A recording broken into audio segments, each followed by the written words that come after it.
All right, good morning, everyone. We're really starting this time, I promise.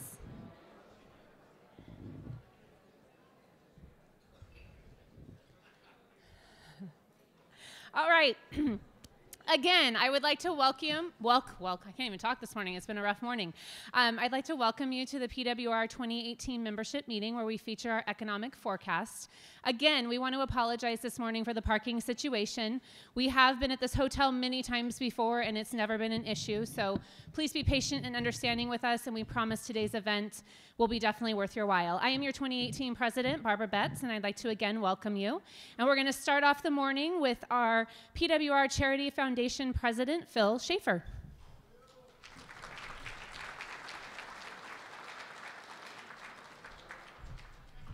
Thank you, President Barbara. Good morning, everybody. You guys look all happy. You're well fed. You had some coffee, and the room's pretty full. That's a good thing. We're going to start out with the Pledge of Allegiance. So if you would all rise. You know, realtors are very patriotic people, right? And our flag is behind me, so in case you're looking for it. And please repeat after me. I pledge allegiance to the flag of the United States of America and to the republic for which it stands, one nation, under God, indivisible, with liberty and justice for all. Okay. Yeah, we can clap for that. So I have a question for you guys this morning, and you can just shout out, did anybody do anything fun last night on Tuesday? Somebody did. What was fun? Oh, okay, you watched the State of the Union? Okay. Anything more fun than that? Well, you guys look like you need some help on Tuesday night, so I'm here to tell you about this coming Tuesday night. A week from last night, we have what's called Social Tuesday. It's like a realtor happy hour. It's going to be nearby, just in downtown Anaheim. It's a fun venue, and for $15, you get one drink. You can have more if you want to pay extra. And you get some food, and you just get to socialize with other realtors, talk about the market, talk about what's going on. So it's a really fun event. You won't have a speaker. Parking will be hopefully easier than this. And we've had our event there in the past. It's a great event, and everybody that goes says, we should do this more often. So this year, we're going to do it more often. We're going to try and do this every other month. The first one will be in Anaheim. We're going to rotate around different locations. So if you can actually buy a ticket in the lobby on the break from the Charity Foundation table, and it's $15 in advance. It's $20 if you go to the door. So I kind of hope that you won't buy a ticket and you'll pay extra at the door. But if you're smart, you'll get it here today.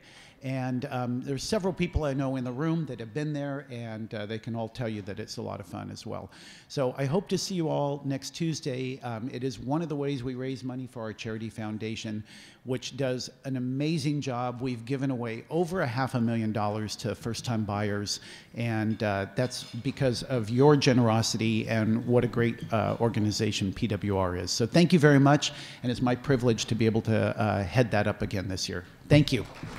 Wait, hold on. Uh-oh, Sue. How are you? I didn't know someone was lurking back there. That's okay. So last year, the National Association of Realtors created a token of gratitude called the Own It coin, and it's for realtors' acts of service to the community. And last year, I received this honor with the intent of passing it on to the next guy. So the front of the coin says, "A token of gratitude for your service, and please pass it on." And I can't think of anybody in our organization who's dedicated their time and their energy more than Phil Schaefer to present this to. So Phil, thank you so much for everything you do with the Charity Foundation and everything else. So, thank you, Jeremy. That was a surprise, just for the record.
have relocation payments.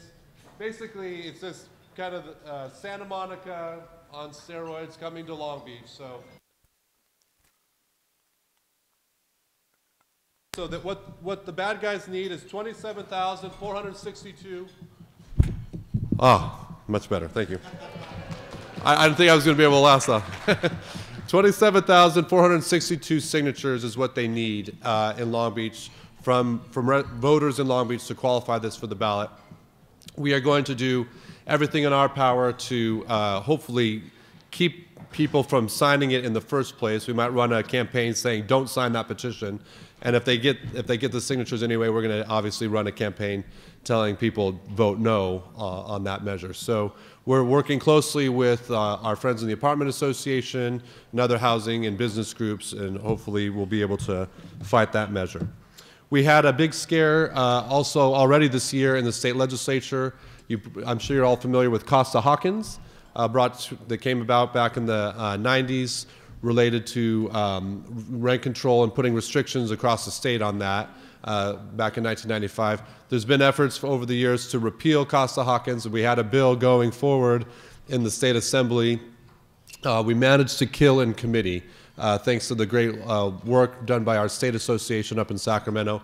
There's been talk that they might try to put that on the ballot as well statewide, so stay tuned there. Obviously, Costa-Hawkins is a very important foundation for our industry in the real estate market here in California for decades, and we would absolutely hate to see that go away. So we got to be vigilant there. We might also, there's been talk about maybe having a ballot measure in November of this year related to split roll property tax. Of course, Prop 13 applies to all real estate in the state, whether it's residential or commercial. Basically, split roll property tax says that they would repeal the Prop 13 protections on commercial real estate if that were to happen, and basically reassess all those commercial real estate properties, and they'd have to pay obviously a much higher property tax rate at current market value levels. So we don't want to see that either. So a lot of bad things we're working on. Now something good, let me mention something good. So our petition that our state association's trying to get on the ballot, which would do actually some favorable things. So under the current law, we have, of course, Prop 13. So when you buy your home, of course, that purchase price is what locks in that property tax rate going forward on your property. Now, if you were to sell your home and go buy a new home, you can transfer over that tax basis to your new home under certain conditions under the current law. You got to be 55 years or older. They'll only let you do it one time in your whole life, right? If you were to go into a new county, they'll let you transfer the basis over into the new county if that county has agreed to accept the transfer. Out of the 58 counties in California, only 11, I believe, are allowing that transfer in. So now Orange County is one of them, and Los Angeles County is another one. So that's here locally not an issue, but for much of the state, that can't happen. Another thing, when you sell your old home and go and buy a new home, they'll only let you buy a home that's of equal or lesser value than the one you sold. Okay, so that's the current law. What we're trying to change would basically loosen those parameters up. Our measure would you'd still have to be 55 years or older to do this. However, they'd let you do it any number of times. It wouldn't just be limited to one time transfer. You could transfer that tax basis along with you any number of times. Obviously, it would apply in all 58 counties automatically, the entire state. And now another big change too, the new home that you go and buy, they would let you buy up. You could buy a more expensive property coming in. Now, I'll give an example. Maybe you sold your home for $500,000. Now you can transfer that basis over. Now, when you buy a home for $750,000, you would have to pay the property tax on that difference, right? Maybe that $250 difference. But so it would, in essence, become a blended rate. But you would be able to transfer over the basis. So it would make it more likely people who've owned their home a long time. You see, what's the problem right now? If you've owned your home a long time, you don't want to sell it because you're enjoying that lower property tax basis. So with this measure, the likelihood is more people would say, oh, even though we've lived here a long time and we have that low property tax base, because we'll be able to transfer it over to a new home. So maybe, you know, you have the older couple, let's say, that's got the 4 or 5 bedroom house. Their kids are, you know, grown and out of there, but they don't need a house that big, but they don't want to sell it right now because of that tax basis. They'd be much more likely to go ahead and sell it, probably get the home that's smaller now that their kids are gone. And this helps the younger family that's got the kids at home have a home to move into, right? Our inventories is so constrained in California, this kind of frees up a lot of the existing inventory, and we think would go a long way to hopefully helping to solve the housing crisis. So this is a brilliant idea. Should have been done a long time ago, probably, and everything. Well, our economists at the state also are anticipating, I think the number is 45,000 additional listings or thereabouts if this measure passes, which is great news for you guys. You get more work as more people are willing to go ahead and put their home on the market for sale. So this is great for our industry. It's great for the public at large, because we need people being able to, you know, have more inventory, more homes to live in. So now the mechanics of getting this on the ballot. We got to get signatures collected. So you got to be a registered voter in the state of California to sign.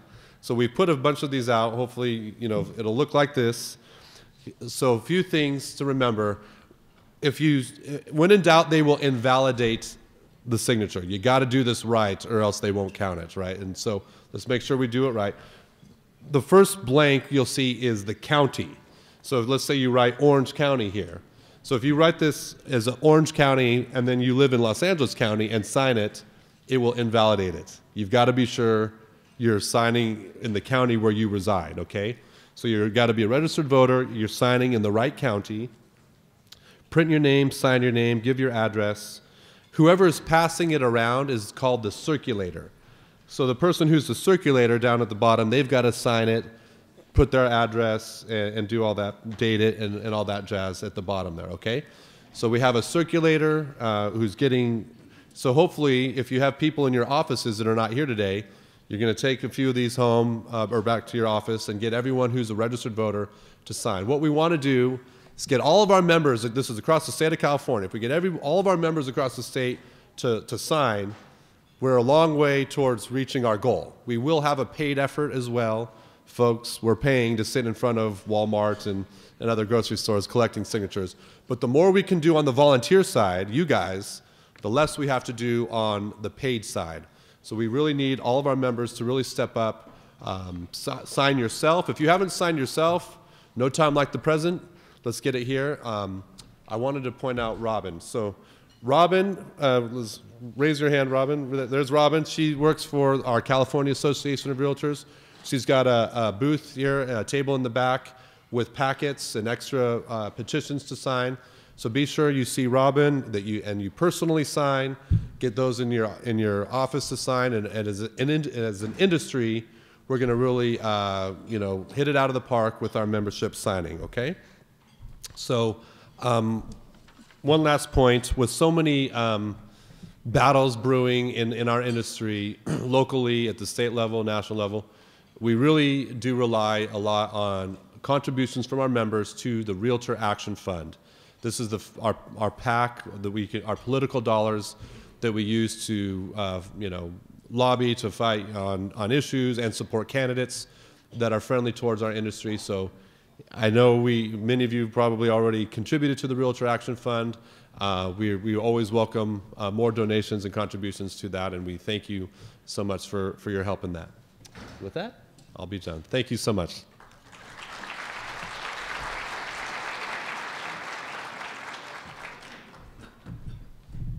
Thank you, Tim, for that update. We appreciate it. I now have the pleasure, actually, before I get to our introduction of our next speaker, let's see if is it my slides working? So I want to give you a phone number to write down. It's going to be on the screen. 714-215-9706. While we hear our next speaker, if you have any questions, please text your questions to that phone number. And as soon as he's done speaking, we'll answer a few of them. All right, so I have the pleasure of introducing Ed Zorn. He is our CRMLS Vice President and General Counsel, and I know you will be very interested to hear what he has to say.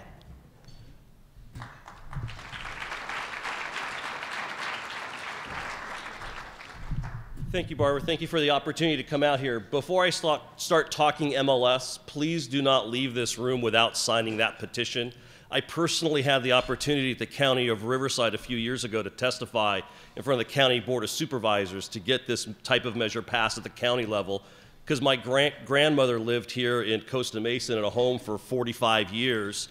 All of her family moved to Riverside, and because of the tax basis issue, she felt she couldn't move to where we all were. And so by getting this implemented, she was able to keep that tax basis on a very personal level. This is important to make sure that we keep families together throughout the state. So please don't leave here today without signing that petition. So with that, who signed into C.A.R. MLS in the last 30 days? All right, just want to make sure I was in the right room of people who understand what we're going to be talking about here today. So I'm here to give you a little update on what's happening at C.A.R. MLS.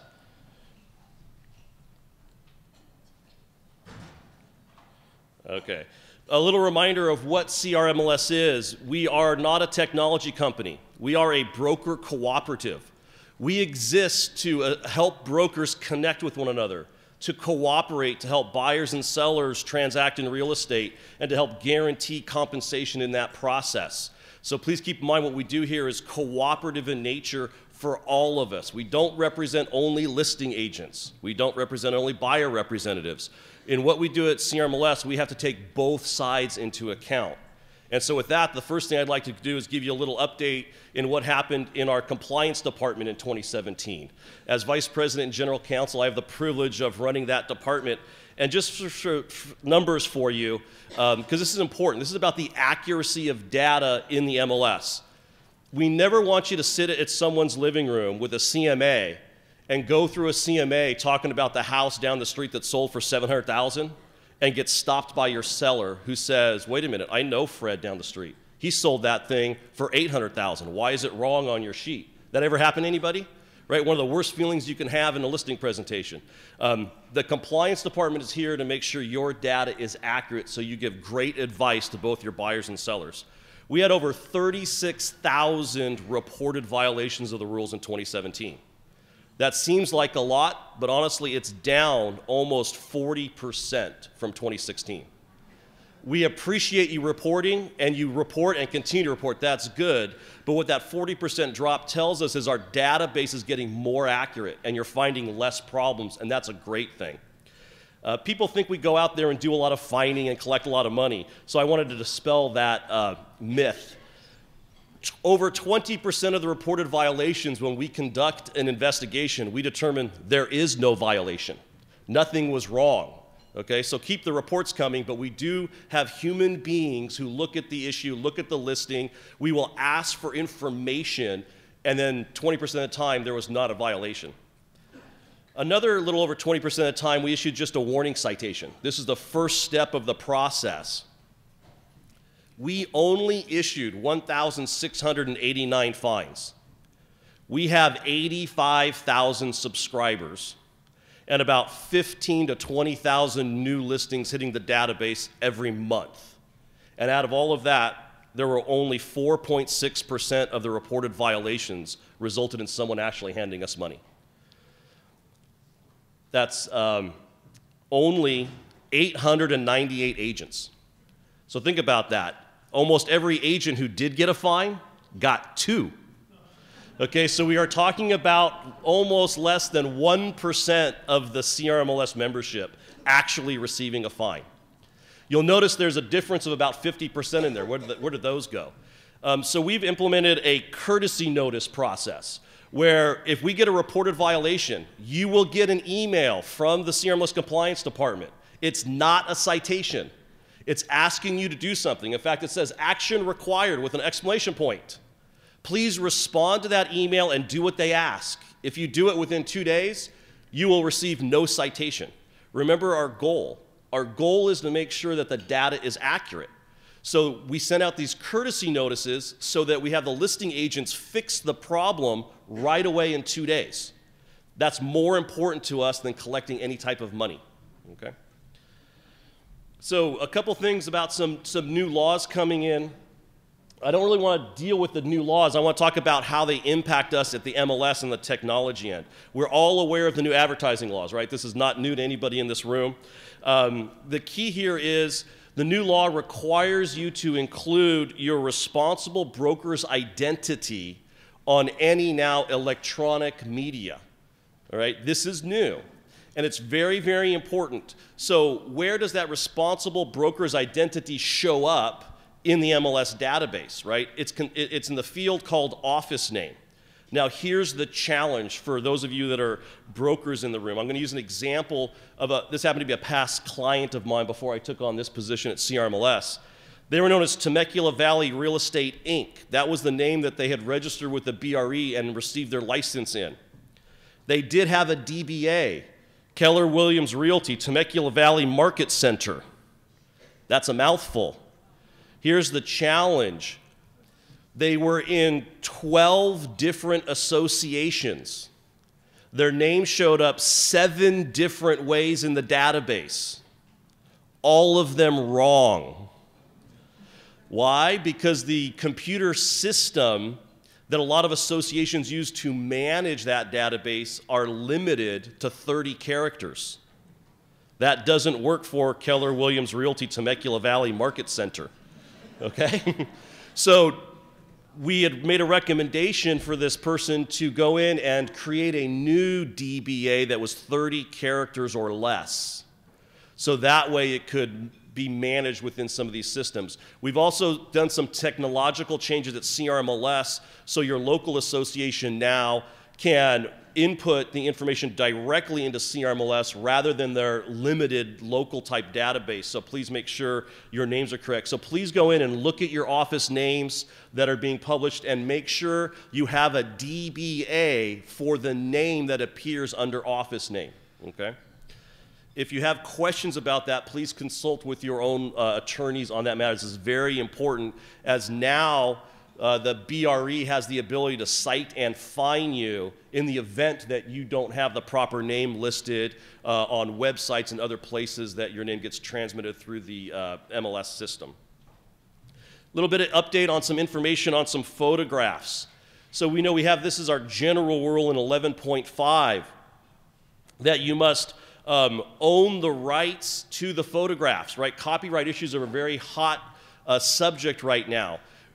I would like to see you own those rights. C.A.R. has just published a new photography type agreement. Please look at that and use that. What we have seen at the MLS level is many photographers give you a license, but the license has some kind of language on it that says this license will expire when you're done marketing the property. Right? Realize if that is in your photography agreement, you may not put those photographs in the MLS. You're violating the MLS rules and you're violating your end user license agreement. You're also violating copyright laws of the photographer. You don't want to do that. Let me give you a little heads up. If a photographer sues you for a known copyright violation, the minimum fine is $750. Per violation. Anyone have 20 or more photographs in the system? 20 times 750 sounds kind of nasty, right? Well, the photographers argue that per violation means every impression. We syndicate your listing to over 17,000 IDX websites. So take that 750 times 20 times 17,000, and you will now experience the minimum fine that could be levied against you for a copyright violation. We are very serious about this at the MLS, and you guys need to make sure you're looking at your agreements and making sure you have the appropriate licenses. We also made a recent change in the rules to go ahead and allow you to put into the MLS neighborhood type photos. Right? So before, our rule was your photographs were limited to the property, views from the property, right? Or of the homeowner association components that gave you access as a result of being a property owner. Now there's a new category that photos that are not of the property or from the property or of the HO amenities can be included, but you have to put in the caption that it's not from the property, so that a buyer representative knows when they take a buyer there, this is an item in the neighborhood, but it's not included or a part of what's for sale. Okay, so it's part of us cooperating with one another and being truthful in our representations. Why is this important? We've had situations in the database, like down in the beach area, where there'd be a picture of the pier. The buyer thought, reasonably, right, oh, hey, I'm within walking distance of the pier. The pier was 1.7 miles away. Okay, and the buyer representative had a very mad client as they were walking through that property. Okay, so let's make sure we're cooperating with one another, and we have that opportunity to label those photographs.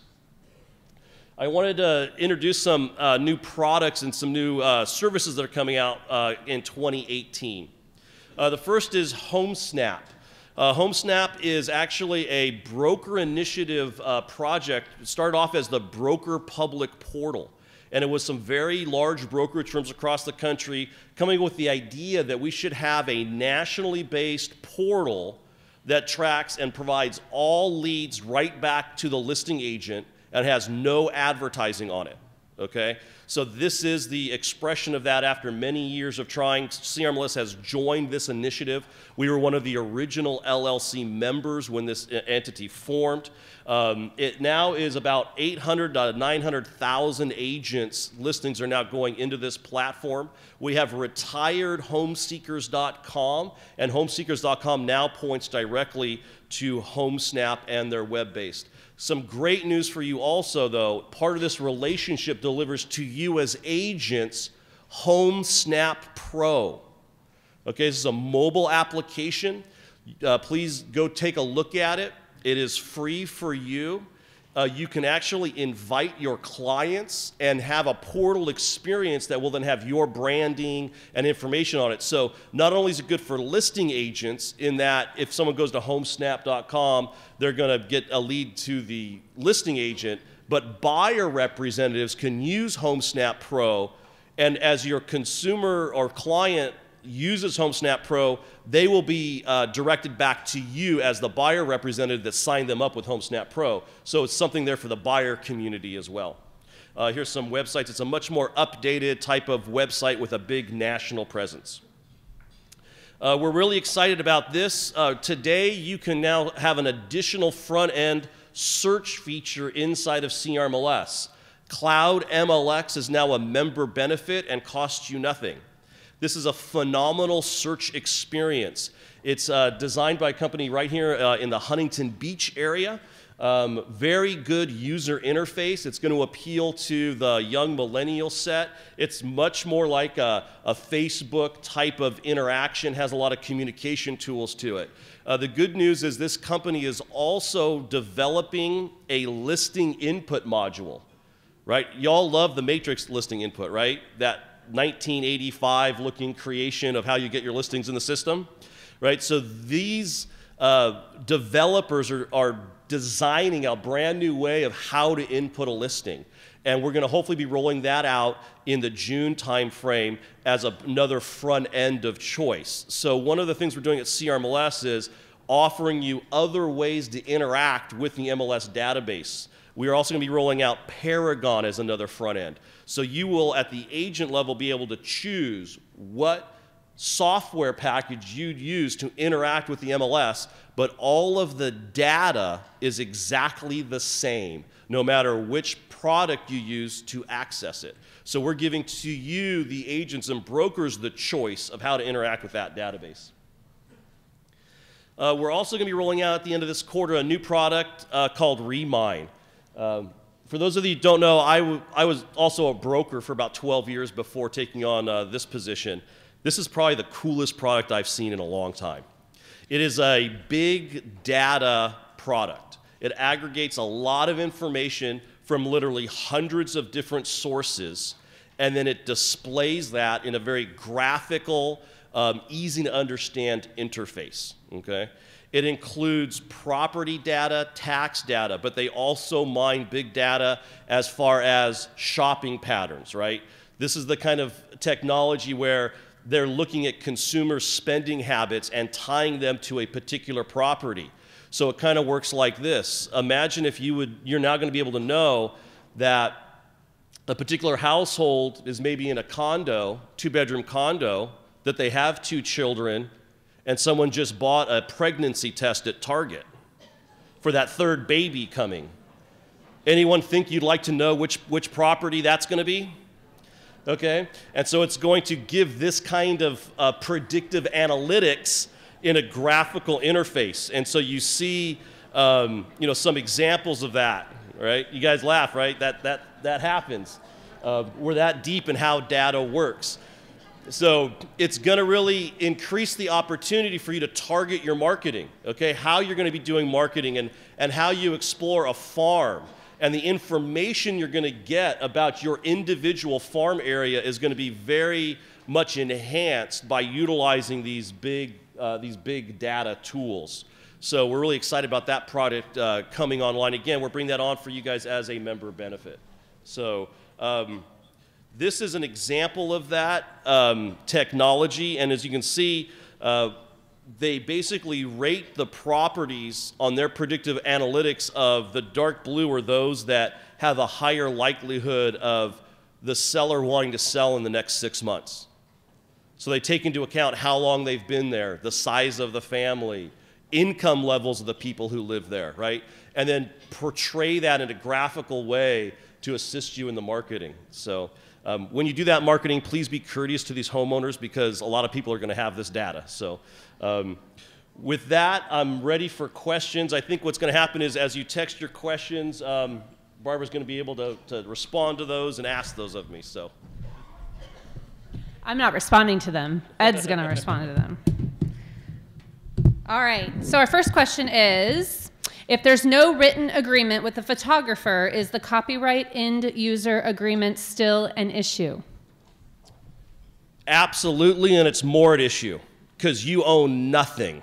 So if you put that photograph into the C.A.R. database, you have violated the end user license agreement. You have also violated that photographer's ownership rights. That means that photographer can sue C.R. For those damages, and trust me, my end user license agreement says I get to sue you and your broker back for anything we pay. So don't ever put a photograph into the database without a written agreement from a photographer. I was pretty clear, right? Okay. All right, what are the main differences between Cloud MLX and Cloud CMA? So the differences between Cloud MLX and Cloud CMA is search feature. Okay, Cloud MLX is a way to search for properties. Okay, it's basically like Matrix, right? You put in your components of what you're looking for on the property, and it's going to then result in a search. You'll be able to save your searches, elements like that. Cloud CMA is a product you would use after you've picked your properties to present those properties in a comparative market analysis for presentation purposes. So that's the difference. And the last question is, when you see changes in compensation in the private remarks for different reasons, what should you do? Number one, realize that is a violation of the rules. So please click the blue tab at the very bottom that says, please report this list. There's a violation on this listing. And our compliance analyst will investigate and look into that and issue the appropriate discipline consistent with our citation policy. Also, if you're in the middle of a transaction, whether you report it or not, go after your full commission. That is not allowed. So it has no legal bearing. Okay? They are obligated under the rules to pay the commission that it says in seller's office compensation, period. So file an arbitration and get your money. And last question is about aerial photos or drone photos. Are they allowed? And if so, what can we do to ensure that we can use them, i.e. trace property line? They are allowed. Our general rule under 11.5 for photographs is they need to be an accurate representation of what you're selling, okay? Honestly, for the drones that are way high up and it just shows a neighborhood, we already have satellite imagery, so I'm not sure what benefit that brings, but I do understand if you have a larger property, a unique property where you're trying to show some boundaries, that would certainly help. The key that we're going to look at is it accurate information? The other thing you should be aware of is not from the MLS. It's from the neighbor. Realize this picture is going to 17,000 websites. If my wife was sunbathing in the pool in my backyard, the day your drone went up to list my next door neighbor's house, I'm gonna be mad, okay? So realize there are some practical implications that don't deal with the MLS that can get you in a lot of trouble. All right, Ed, we want to thank you very much for being here today. Was he a wealth of information? Yes? Thank you very much, Ed. All right, moving along. Again, I want to thank you guys for being here today. We are so appreciative of your membership and your support, and we want you to know that our focus is always on you, our members, and we truly do believe, well, we do lead the state in professional standards and political advocacy, and we couldn't do that without membership and support, so we really appreciate that from all of you. Now for an exciting announcement. If you can open up your economic forecast agenda, and I believe it's on the right, you will see our upcoming Agent Summit. I believe it's on June 21st. Am I correct? Yes? Okay. Location is still to be determined. We're working on that, but we're super excited to let you know that it is free. It does include breakfast, but most importantly, the 2 speakers that we have lined up. How many of you have ever heard of Lee Brown? Yes? Okay. Lee Brown is a phenomenal realtor from North Carolina, an incredible speaker, trainer, and she's going to come give a very passionate talk about all things real estate. She always has tips and tools that are going to make you be a better realtor, that are going to help you make more money, and she's very, very, very hard to get. So we're very excited to have her. And our second keynote speaker is going to be Chelsea Pites, who some of you may or may not have heard of, but I highly encourage you to find her YouTube channel and follow it. Find her on Instagram, Snapchat, and Facebook. She is an expert in social media and in helping realtors make more money using social media, not just social media, but media. How many of you have heard that Facebook says by 2021 Facebook's gonna be a media company and it's only gonna be all TV and video? You haven't heard that yet? You should look it up and understand it, because if you do marketing or have a lot of clients on social media, you're definitely gonna wanna attend. She's full of tips and tricks and tools to help you do more business. So it's going to be a great event. It probably will sell out, or we will fill the room because it's free to you as members. So we want to make sure you put that on your calendar. That's a very important event you're not going to want to miss. Moving on, I have the pleasure of introducing our keynote speaker today. Before I do, I'm going to remind you of the phone number, 714-215-9706, because I know that it went away on the screen. If you'd like to text any questions for Sara, we will be doing a Q&A with her after she's done with her presentation. Sara is the Vice President of Industry Relations and Strategic Initiatives for the California Association of Realtors. She oversees industry relations, membership development, and strategic initiatives for the association.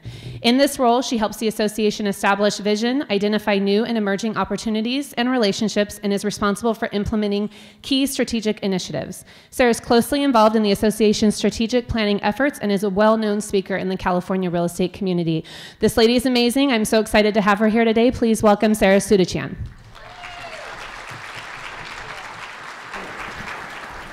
Hey everybody. Ooh, I have a mic. Okay, I just don't know how to use this. 1 second. Do we have my slides? How's everybody doing today? My educational background is in economics. I am an economist. I often call myself a recovering economist. Because I don't do that anymore. I actually, my passion is really about strategy, and it's about this industry, and it's about all of you in this room, and keeping you in the transaction, and keeping you making money in the transaction. So that is what we're doing, and I don't know where my slides are, so I'm just gonna keep going. I actually will talk about the economy. I think it's super important to the housing market. I have good news in that regard. But I also want to preface my remarks on saying that it is not business as usual. As you heard from some of our previous speakers, the industry is morphing, right? I just read that from Brad Inman. Sorry, I don't know what I'm supposed to be doing. Well, I can move it. I just don't see my slides. Oh, here they are. Ha. Duh. It is morphing. And we'll talk a little bit about why it's morphing. A lot of it has to do with technology and just the way the mobile, digital, and everything is overtaking our world. It's overtaking our kids, and it's really changing perception. And so with that, I want to give you the opportunity to look at it not from a fear perspective, but more of an opportunistic perspective, because we do have an opportunity in this industry. It's so entrepreneurial. It is amazing. Can I do that? We have the opportunity to affect change. And I echo Tim's remarks. We do have to have a bias toward action. And so we'll please see Robin at the end. We'll talk a little bit more about what action we can take in my remarks. But before I do that, the economic update, we're looking good in terms of economic fundamentals, and that's my only good news for today. Sorry.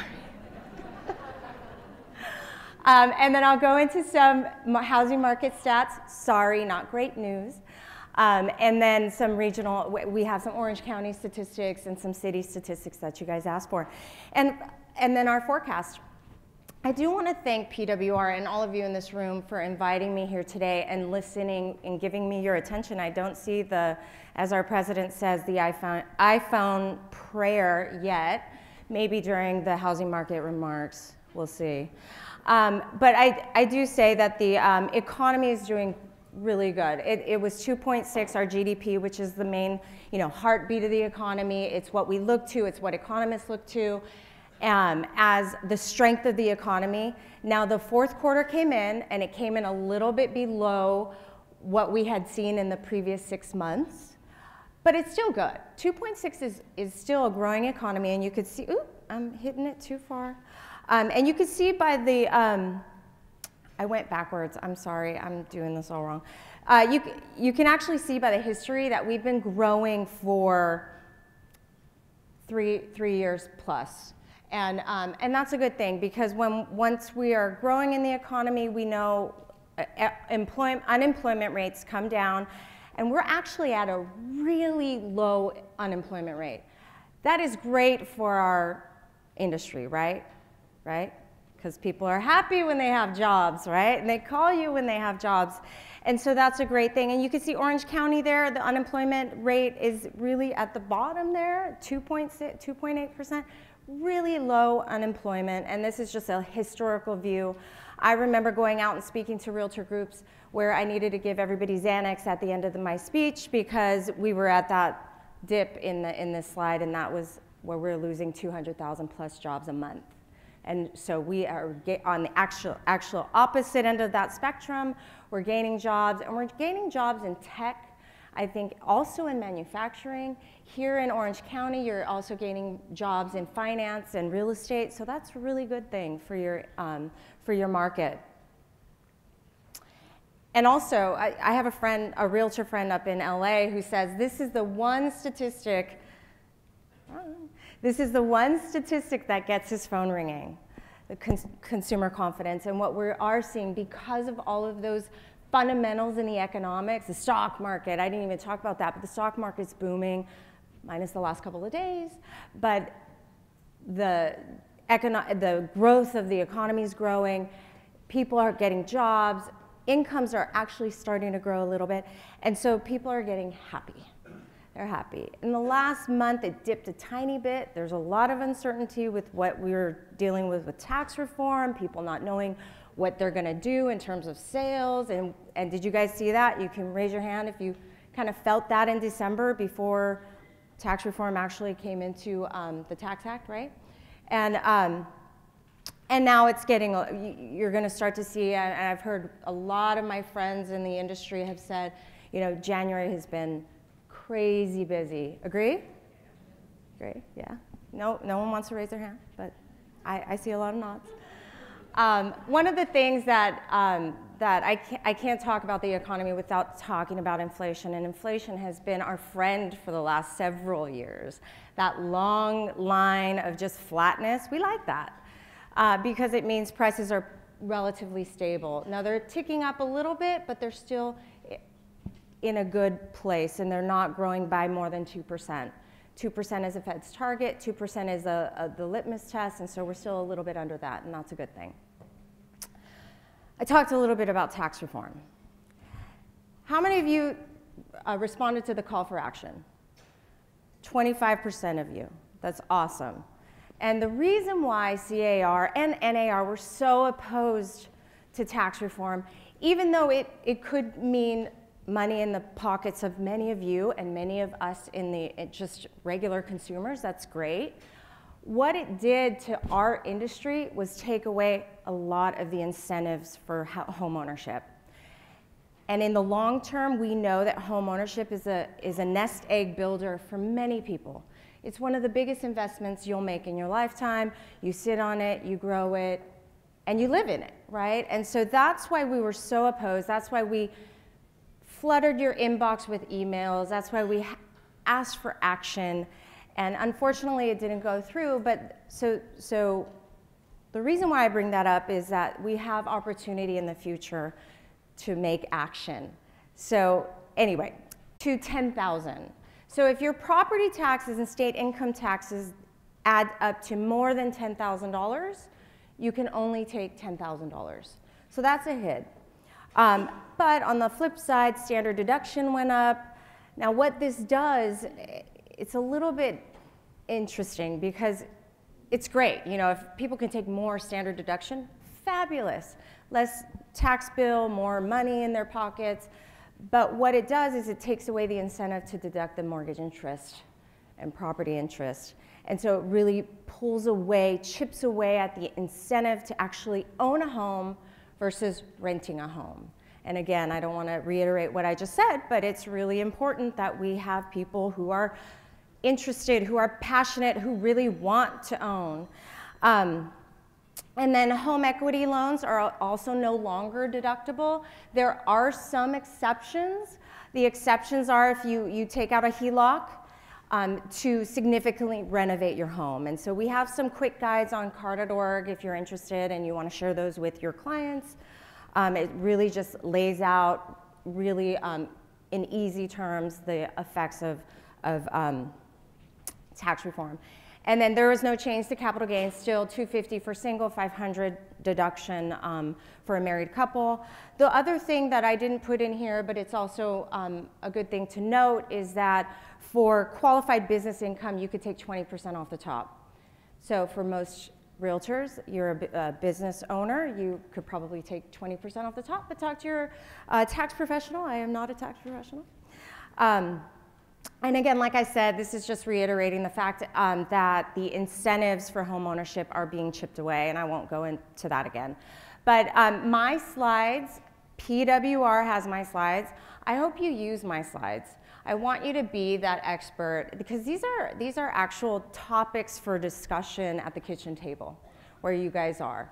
And so I think if you use these as reminders or pop them in your listing presentation, all good. So now for the not so great news. And that's because we're at about a 440,000 pace sales rate for the state of California. Now, to give you perspective on why I don't think that's great is we have 40 million people in the state of California. And we are roughly about the same sales pace that we had back when the state of California was 20 million population. So we're really underperforming in terms of home sales. And a lot of that has to do with inventory, and I'll get to more of that in a minute. And a lot of it has to do with housing demand. We have 89,000 people in the state of California growing, wanting to buy a home, wanting to form households, and that's grown since the Great Recession, right? We really dropped down. A lot of millennials and other people were, moving into the basements, and they're not doing that anymore. They have jobs, and so we're really, in terms of household formation and growth, that's driving demand, driving people to call you. And then another factor in demand is mortgage interest rates. Mortgage interest rates are still, even though they're higher than they were a year ago, I mean, who refied or bought their home at 3.5? You're stoked, right? Now it's 4, just roughly under 4. And that's really good by historic standards. So you have to remind your clients that, you know what, this is the new normal a little bit. And even though the Fed funds rate, the Fed has come out and said that they're going to raise the short-term interest rate, that is really baked in, and this is based on long-term bonds in the government. So we're really going to see that stay roughly around 4% for next year. And then if you look at the different buckets of sales, we see that the lower end of the spectrum, under 500,000, are really low, and a lot of that, it has to do with there's just not enough sales in that price range. There's just not enough inventory to actually be sold in that price range, and so what it's being replaced with is the higher end, above 500,000, and even in the really ultra high end, above 2 million, we're seeing a lot of sales growth there because there's just strong demand, not only from right here in our county, but out of the United States, offshore. People want to live here. I mean, who doesn't want to move to California when it's 88 degrees in January? Am I right? And then Southern California, we looked at it, the entire, I think it's 5 counties in Southern California. We're year to date, and this is at the end, and I didn't update this, but it's at the end of December, we were up 2% over the year before. Now, that's good, but it could be even better if we had more inventory, right? And speaking of, inventory is about 2.9 months. This is not my slide. So I have December numbers. It's 2.6 months of supply, and last December it was 2.5. So, and we're looking at years and years of undersupply, right? Years and years of you sitting at the kitchen table trying to get people to jump off the fence and sell their homes. And it shows through in our statistics.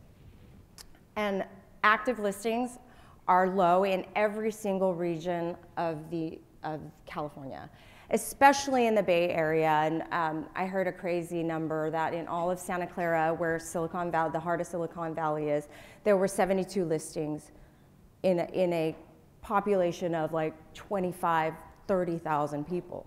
72 listings. So I mean, it's just exacerbated right now, and especially in areas where there is a huge job hub, right, like the Silicon Valley. Southern California, no different. I mean, we have a lot of demand in Silicon Beach. We also have a lot of demand, like I said, in Orange County and some of your employment hubs here in Orange County, and you're seeing that in just not enough inventory to sustain that. And so again, supply constraints on across the board, especially in the lower end, especially in the first-time brackets where people can actually afford to live. There's just not enough inventory. And I have just the different areas of the state. SoCal, no different than the Bay Area, little bit worse off than the Central Valley, where there is a little bit more space to build. And then what we also see from our survey research is that market competition, and this is from our survey research, but you could tell me how tough market competition is. I mean, it is multiple offers. I think 60% of the properties that we surveyed had a multiple offer on it. And the average multiple offer is 4 on a property. And going back to early 2000s, that was not the case. We had a lot more inventory. We had a lot more houses to go around. And today we just don't. And you're seeing that at the table. You're seeing that with your offers. You're seeing that with your clients. and they're starting to get fatigued a little bit, right? And you know, it's a little bit better in Southern California, but not so much better. And you know, there are fewer units being turned over. And I was talking to Phil earlier about all the reasons why he's not moving, right? You can name them. I love my mortgage rate. I like my 200, 300, 400,000 property tax base. If I move, that's going to change. Well, hopefully not if you're over 55 and we get portability passed, right? But, and then on top of that, capital gains is also a deterrent. So if you have significant equity, do you want to spend, you know, 15 or 25%, depending on your income bracket, to move? And then on the flip side, where will you go? So these are all the reasons why, and I give you, and I swear to God, I'm not trying to depress you.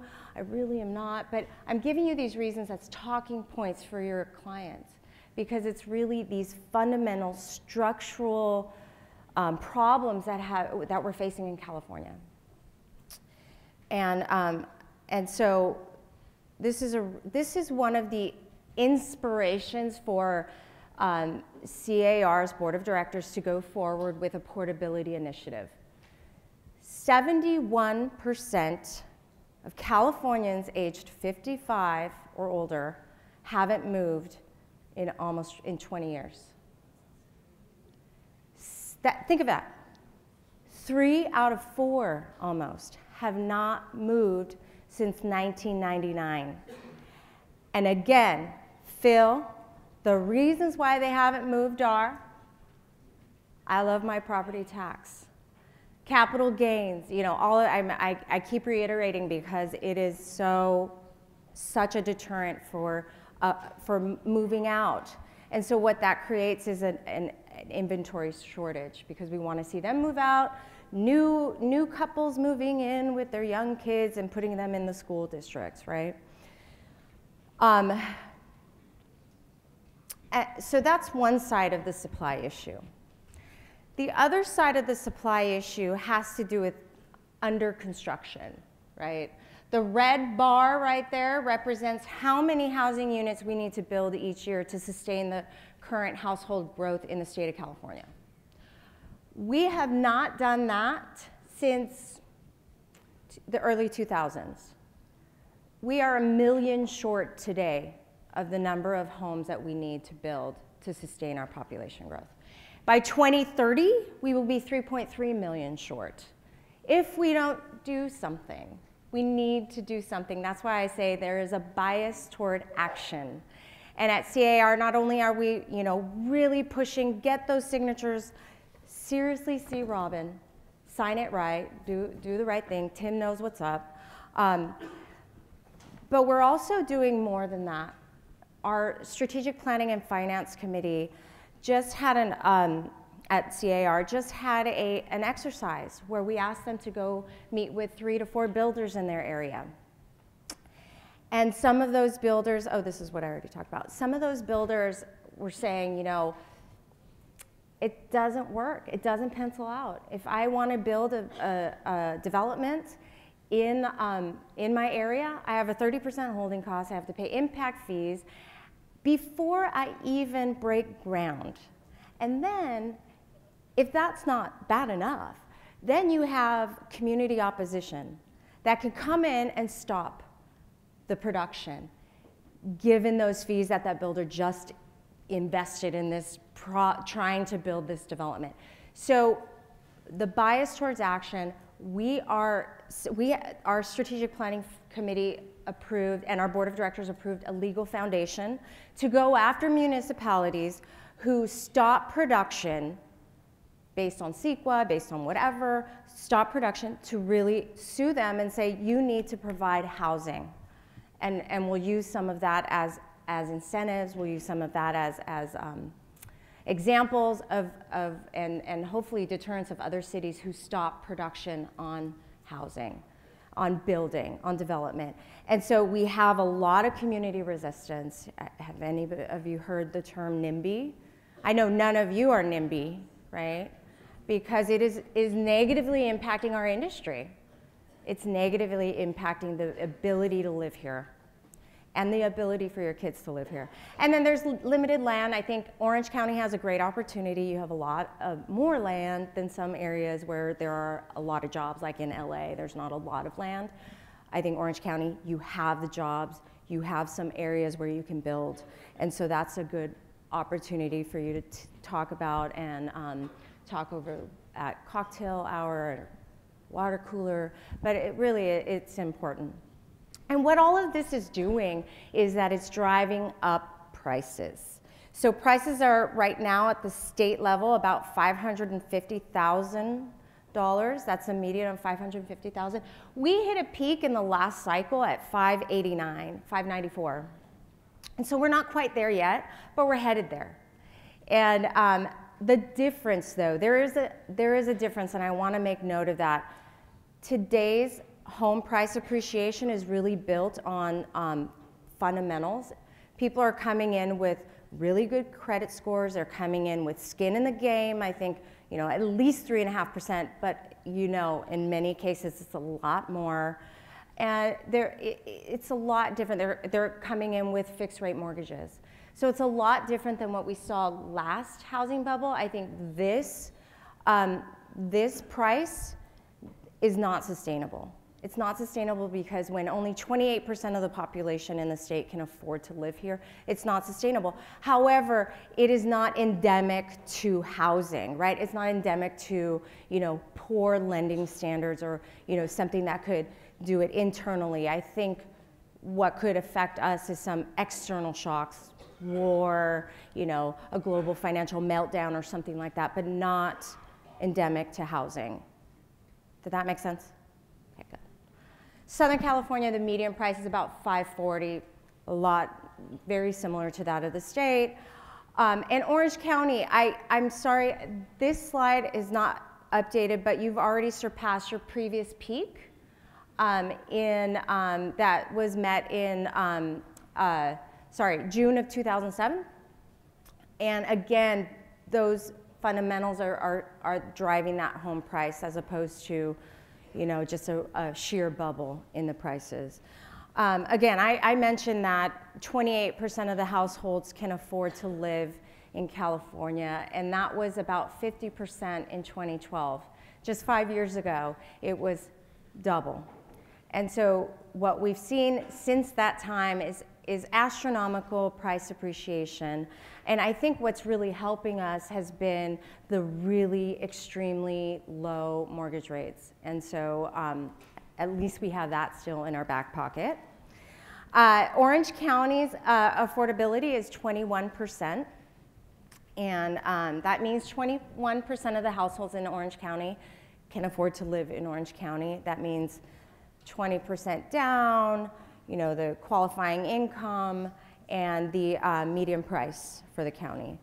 And just to give you a little bit of perspective, I talked about 2012 because it was the height of our affordability in the state of California, where 50% of the people could afford to live in California. That meant the qualifying income on that was $56,000. Not bad, right? Today's qualifying income is double. It's $112,000. So you essentially need two incomes or one really good one to afford to live in California. And then when we look at incomes, and part of the reason that affordability has eroded a little bit is not only due to the fact of higher prices, but incomes just haven't kept up with the growth of housing prices. They're starting to get better now, and that's a good thing, and we see a upward trajectory in incomes, but they really haven't kept up, and that's what this slide is telling you. And we worry about the mortgage rate increase. We worry about that because it will knock out another portion of the population. So what we found was that a 0.5 percentage point swing in the mortgage rate really affects the minimum qualifying income and because it affects the monthly mortgage payment, right? And that same 0.5% knocks off 2% off of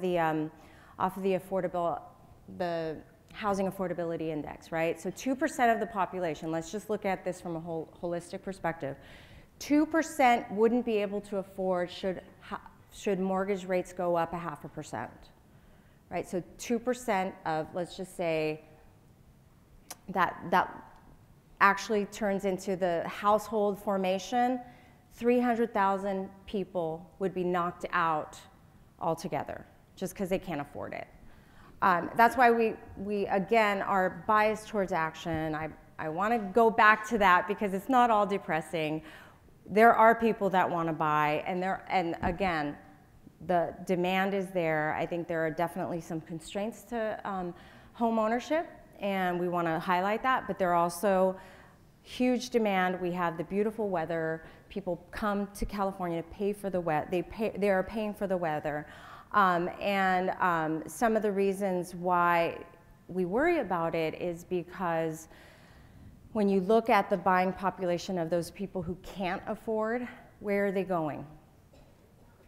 There's buyer fatigue, and they're starting to look at places like Austin and Phoenix and Nashville and Seattle. I mean, they're going to where there are other job hubs, but there are more affordable places to live. And so that's why we worry about it. I think I depressed you enough with housing affordability, but but it is the #1 factor for first-time buyers. They can't afford it. And I know you guys have probably sat with first-time buyers and punched out the numbers and have got depressed yourself. So, and all of this, what this is doing is really affecting our home ownership rates. Our home ownership rates in the early part of this last century, last decade, I'm going way too far back, was like 60, 65% in California, and now it's 53. And we kept hearing about, California is going to be an all-renter state, and we don't want that, right? We want home ownership as our profession, but not only does our profession depend on it, our communities do too. So home ownership is great for the community, and I will get off that spiel. And you can tell I'm a little bit passionate about it, and this is why I do this, because I think it's really important to remember some of the reasons why we do the calls for action, why we have a $100 assessment to really push through some initiatives that will free up some housing. So I promised you some Orange County stats. This is from C.A.R. MLS. Thank you, Ed, and your team. For December, we had about roughly the same as last December in terms of the year end. So your sales are pretty much the same as what they looked like in 2016. Year over year, December was low. And again, it was below last December, but we had a lot of uncertainty with tax reform and people just not, wanting to pull the trigger or whatever. And so that really affected your individual county and city home sales. The median price for Orange County is $785,000, up 5.5% roughly. And again, inventory should come as no surprise, 2.6 months of supply. That means it would take 2.5 months roughly to deplete the amount of sales that you have on the market today. And the days on market, speaking of, very low by historic standards, 24 days, when we used to see upwards of 50 days on market. So it just is a testament to the heated marketplace that we're seeing today. I have a couple of cities, Long Beach, 22 units sold in Long Beach. The median price a little bit more affordable, $587,000. So if you want some first-time buyers, Long Beach is your place. And there are 154 units for sale in Long Beach as of December. Anaheim, where we are today, 102 units sold in December. The median price, again, affordable. You have a lot of things going for you in Orange County because you have an affordable home price point in some areas, 585,000, and that was up from a year ago, about 7%. 133 units for sale. And then I also have Fullerton, smaller city, 52 solds. 720 is the median price, and 85 units on the market. And drum roll. The economy, the forecast. We are actually looking at a pretty stable economy for 2018.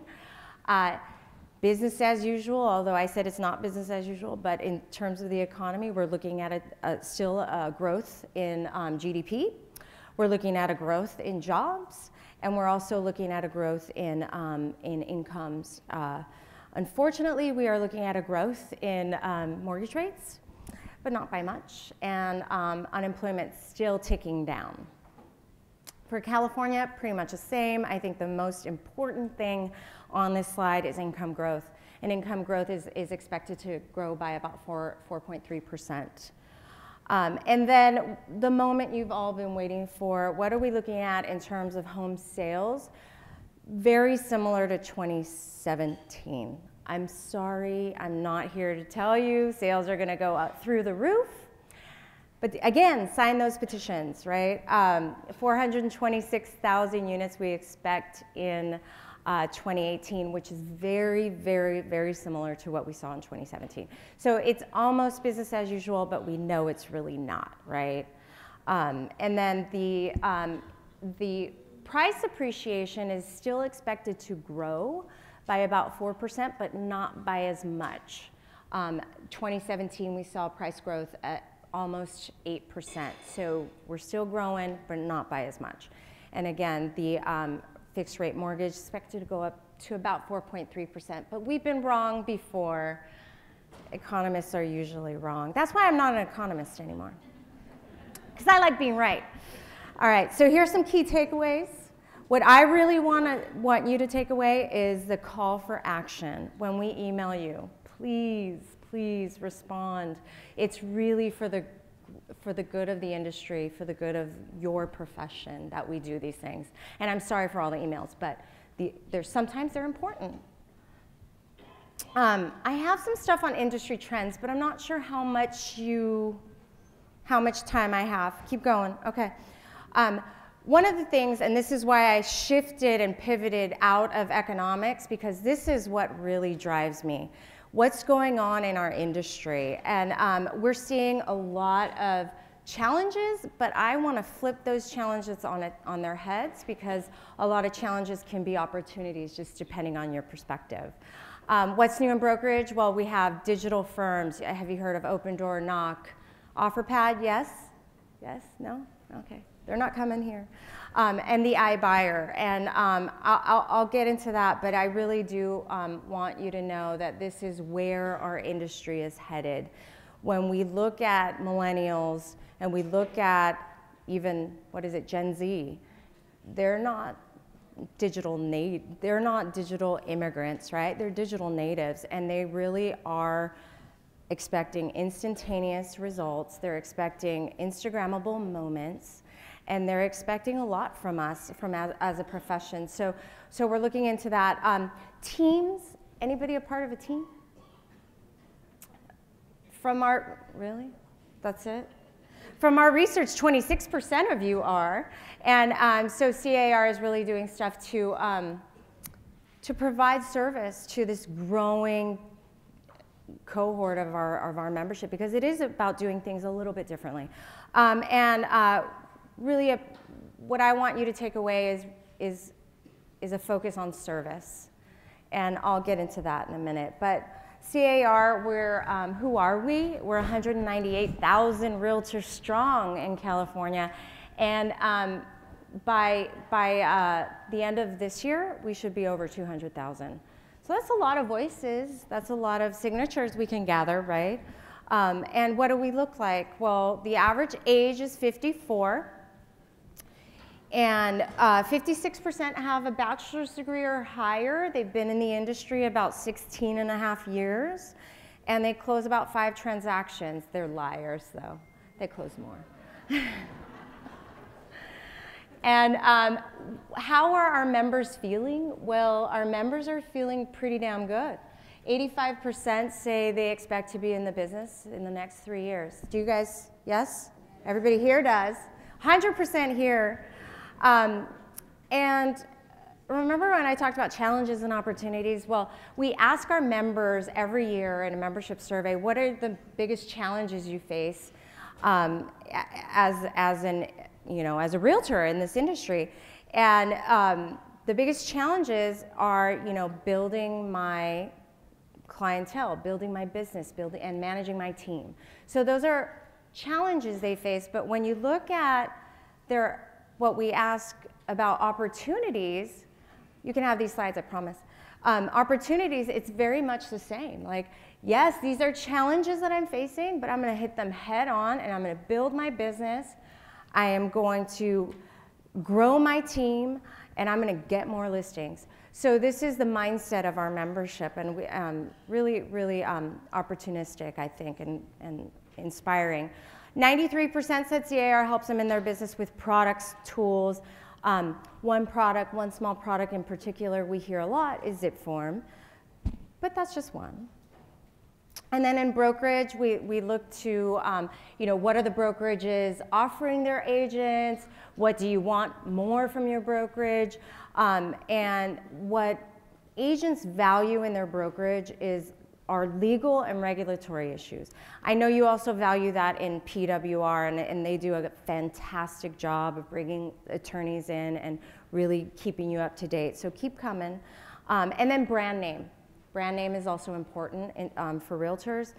But then there's Open Door. The iBuyer, the instant, I will buy your house in 2 days.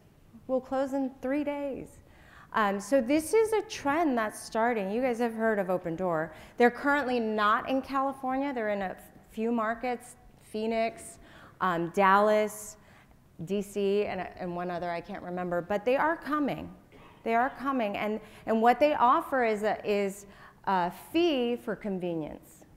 What they are offering your sellers is, I will take all of the problem out of the transaction. I'll buy your house, and then I'll resell it. That's essentially what it is. And some people will pay that fee to have an exact move date, to have the convenience factor, and to have a guaranteed sale. So this is where the consumer is going. Zillow Instant Offers is another one. Knock is another one as well. And so we're looking at these from an industry perspective, because we want to be able to keep realtors in the transaction and work with some of these companies. And most of these companies, I want to say all of these companies, do use agents, and I want to keep you in the know. And you heard it from me first, right? And your future consumer, right? I talked about millennials and Gen Z and the Instagrammable moments. There is a building in West Hollywood, Paul Smith. I love the store. I don't buy anything in it because it's like $500 for a pair of socks. But outside of Paul Smith is this pink wall. And have anybody ever been there? Yes, yes. You see people lining up, and they're all young, and they're all like tourists or whatever, and they're coming to take a picture in front of Paul Smith so that they can post it on their Instagram and get tons and tons of likes. Sound familiar? How many of you have had clients that want you to get video, and I want my house to look like Pinterest and all of that? And that's, kind of, it's this Instagram, Pinterest reality that we're living in. So I say go for it, try it. Why not? Have some fun with it. But really it's about focus, and it's about focus on what you do best. And what you do best is depicted in this picture, not that one, in this one.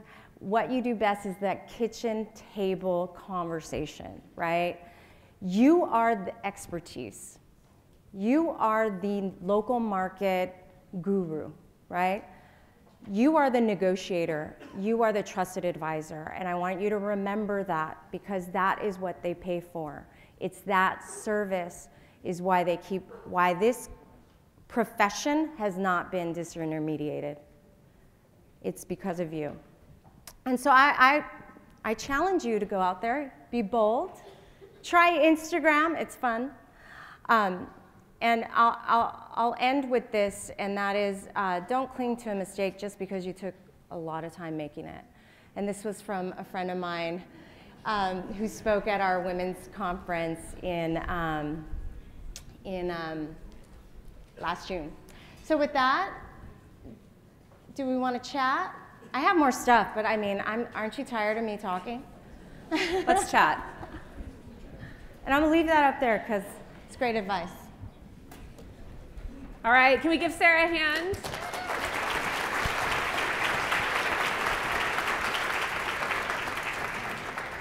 So number one, we don't want to bore you with just a bunch of numbers. We want to get down to some solutions and talk about what's really going on in our industry and get some of your questions answered. So many of you asked questions about where can you get her slides. We will figure out how to do that. I know that C.A.R. has a wealth of slides on their website, both her presentation, Jordan's presentations, Leslie's presentations, but PWR will work on getting those up on our site as well or sent out to you via an email. So stay tuned for that. Okay, couple questions about the economic forecast, and then we'll get into some other stuff. Sure. The one question was, how do you think, or what does C.A.R. think how the market's going to respond when mortgage rates increase? Well, I did share some slides. I mean, it's definitely going to have a negative effect on sales, right? Or on the flip side, we might see prices soften a little bit because, as I mentioned, the price that we're seeing right now is not sustainable. And so you probably want to take that opportunity to share that with your sellers because you are hitting up against an affordability crunch, right? You're hitting up against, look, you could sell that house for $10,000 more, but you do understand that rates are about 3.95 today. So that affects your buying population. You could do that. I mean, that's one area where you can use that as an opportunity. But it could soften sales. It could. Definitely could soften affordability. You talked a lot about tax reform, and we have a ton of questions about what do you think the main points are that realtors should be talking to their clients about tax reform without being a CPA? Well, okay, so definitely download the quick guide we have on CAR.org because that is your talking points. I mean, if people ask you about tax reform and what that means for housing, it is the lower MID cap, so you're going from $1 million to $750,000. For new buyers, all you have to say is $750,000. You don't have to like tell them the depressing part that it went from $1 million, right? And that means you can only deduct interest on a loan of $750,000 or lower. So that's a key point in the tax reform argument. And now I'm blanking on the other ones. Oh, and then the SALT. The SALT deduction is a state and local tax deduction is capped at $10,000. So you can only deduct $10,000. If you're above that, it's capped at $10,000. And correct me if I'm wrong, but the mortgage interest deduction is effective people that bought their home after January 1st. That is correct. So if you might not want to use this because it won't help your case for getting the listing, but I will tell you, just you guys, that if you owned your home before before January 1, you are grandfathered in at the $1 million cap. So it's an industry secret. Yeah. But the property taxes are not grandfathered in. That affects everyone. That is right. All right. So let's move on to some more industry trends because I know that's what Sara's specialty is and that's what's going to help us be better realtors and sell more houses. Are we looking good on time? Yes, we are. We are doing great on time. We are absolutely doing great on time. I have more slides. I think they're done with slides. Okay, so one of the questions in here, and I'm going to rephrase it because I know that C.A.R. can't do anything to stop any company, right? There's that thing called antitrust laws. So one of the questions was, what is C.A.R. doing to stop Open Door, Zillow Instant Offers, all those other companies? But let's talk about what is C.A.R. doing to help keep the realtor at the center of the transaction. Well, number one, we own our forms company, right? So woohoo, that's one thing. But we have met with Open Door, and Eric Wu, he's a nice guy. It's just like, okay, so I actually, I had an interview with Steve Murray the other day, and I asked him this very question, because I was like, what do we do? And he said, look, this is like deja vu all over again. Relax. Remember, he's like, remember when the lions were coming over the mountains, and it was like, they're gonna eat our children, and da da da da da. And I was like, what lions are you talking about? And he's like, Microsoft. And I was like, Microsoft? It's just another company. And I will just reiterate what I said. Your service is not, based on, instant offer, da da da. Your service is based on your expertise, and I would just really go back to basics with that. And C.A.R. is meeting with them. We are looking at their business models, and our strategic planning and finance committee had Movoto. Have you guys heard of Movoto? Movoto. Purple Bricks is another one. Purple Bricks charges $3,400 before you even sell your home, regardless of if you sell your home, but that's all they charge. And so it's really, what we're trying to understand is how a realtor, while we're brand agnostic at C.A.R., how a realtor stays in that transaction. And so what I do know is that Purple Bricks, Movoto, Open Door, all use realtors. So that, and we kind of are a little bit stronghold sometimes, because they know we're very powerful in the state legislature, whatever, but we do meet with them, and I think part of that is just continuing the conversation and making sure how they know how important realtors are to the transaction, and we will not give up on that. So leaning into that, I've heard John Giardinelli say it, I've heard Steve Murray say it, that realtors are the worst at communicating their value. And that is part of the reason why these companies have come into our space. So what do you recommend these realtors do in this room to increase their ability to communicate their value, to protect their commission? Well, I mean, I think it goes back to that slide where you're at the kitchen table, right? I mean, what do you share with your clients on what you do? I think we do a poor job of saying, hey, everything's all good, don't worry. But I think, and you do need to kind of filter some of the stuff, but maybe even lay out the 10 steps that I'm doing for you behind the scenes, right? I mean, that's one way of doing it, but I think communication is key. I think your buyer and seller clients really need to understand what it is that they're paying for. And we don't like to talk about commissions. We don't talk about commissions. I'm gonna get shot back here. But you really, as a realtor, speaking with your client, definitely lay it out. That's my suggestion. What would you suggest? What do you do, Barbara? Everything you just said. Really? It's not about me. It's not about me today. It's No, about I want to know, seriously. No, I think communicating our value and making sure the consumer knows all the things that we really do, as small as I input your listing into the multiple listing service, and because I'm a member of C.A.R. MLS, it immediately goes to 17,000 different websites. Our consumer doesn't know that, guys. They think Zillow is the MLS. I ask my clients on every listing appointment, do you know what the MLS is? And I would say 75% of the time, it's Zillow. They think that's the MLS. We're doing a really poor job of explaining to them the value of a realtor and the value of hiring us, right? So I think we have to get down to the granular level and all the little tiny things we do. Explain the 75 things that happen during escrow. Explain the 3 text messages I'm getting from lenders about deals that are going sideways that I have to step in and help facilitate the appraiser and other issues that are going on. You got to talk to your clients about that. I think we've got to paint a picture that maybe is a little negative about what we do. I think we make it look too easy. Fair enough? Absolutely. I think we make it look too easy. So. Because you guys aren't just sitting pretty, right? I mean, my sister's a realtor, and I can't even see her anymore. She's like, sorry, I'm busy, Yeah. but So moving on to, what do you think the biggest challenge will be for realtors in the upcoming years? Let's just say the next 3 years. I think the challenge, I think those challenges are based on these different models and the digitization of our world. And it will take people who embrace it along with them, but you're averse to change and averse to, you know, looking into downloading some of the apps, I mean, you should download Zillow and see what the experience is for the consumer, right? And you guys do that, right? Because if you look at, and I'm not going to shoot out a C.A.R. MLS, but MLSs are the best technology of the 1990s, right? And what we send out to our clients. So really, it's about embracing technology and not fighting technology. And I think that's the biggest, I think, not only challenge, but opportunity.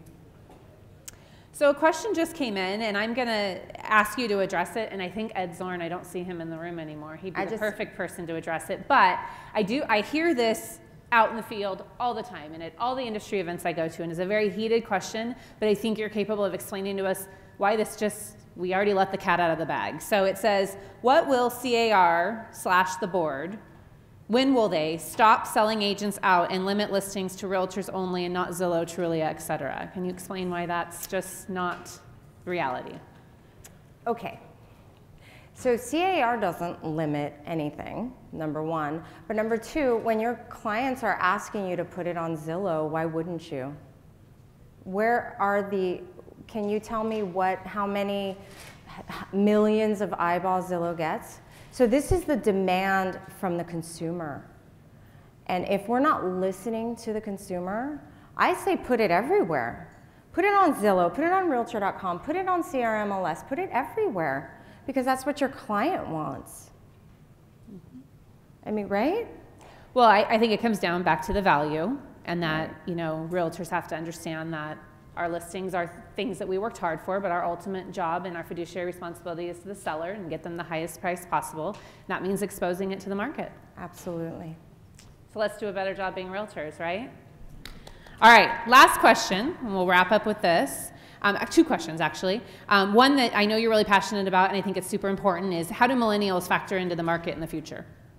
Instagrammable moments. No, I think that millennials have had hard luck, right? They came out of college at the worst possible time since the Great Depression. And so, but that said, millennials are the next gen buyer, right? And even they're now even buying up.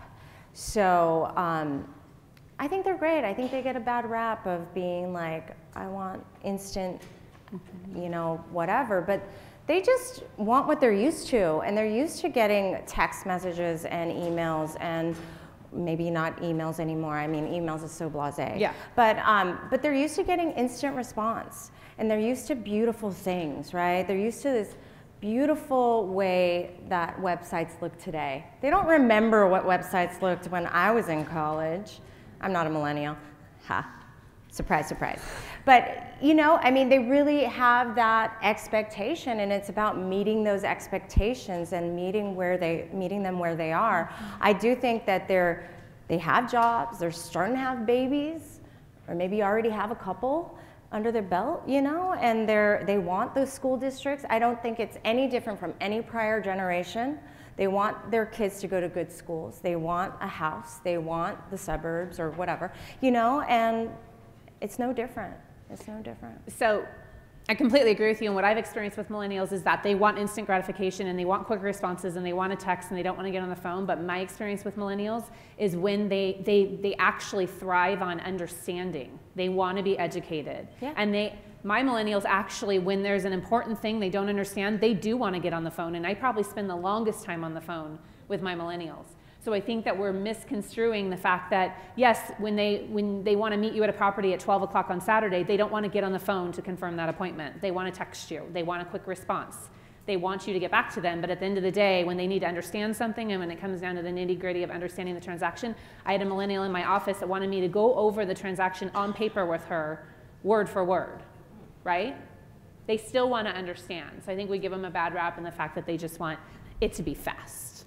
Right. Last question. You have this little movement at C.A.R. called Women Up, and I know you have an event coming up in June. Yay! Will you tell us a little bit about that? So I had some slides. So Women Up is not about like, yes, please clarify this. It's our turn.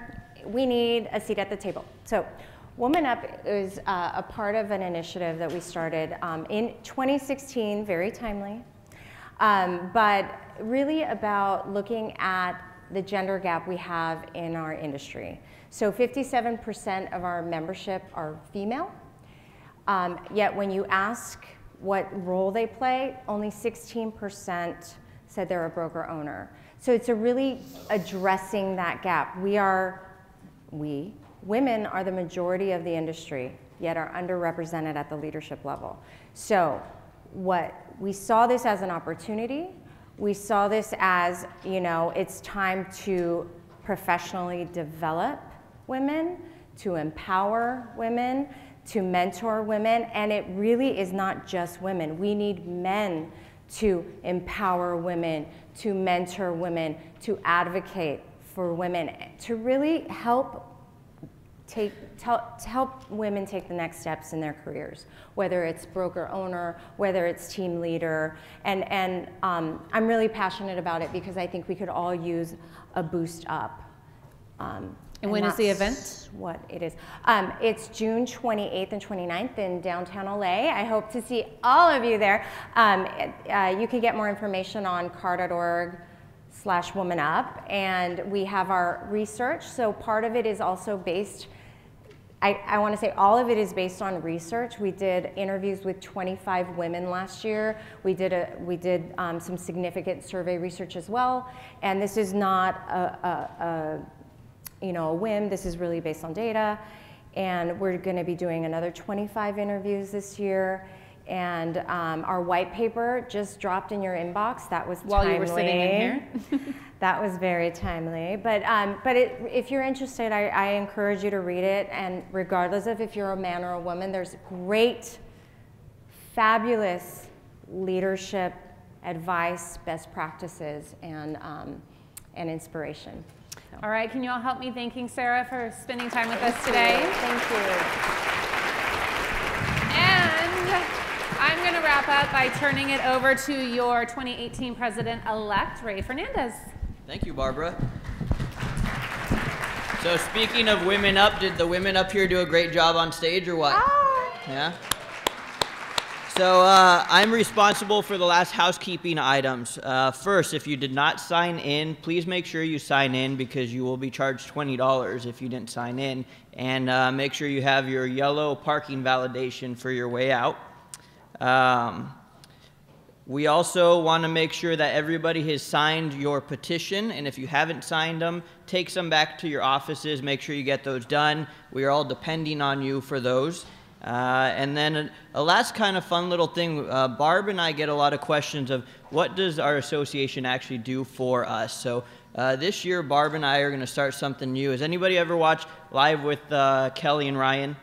Yeah, so we're going to do Live with Barb and Ray. And we're going to start doing it at the association and kind of take everybody on a behind-the-scenes look at what actually happens at PWR. So keep an eye out for that. That's like our coming soon that we're not really supposed to do, right? And lastly, thanks for coming.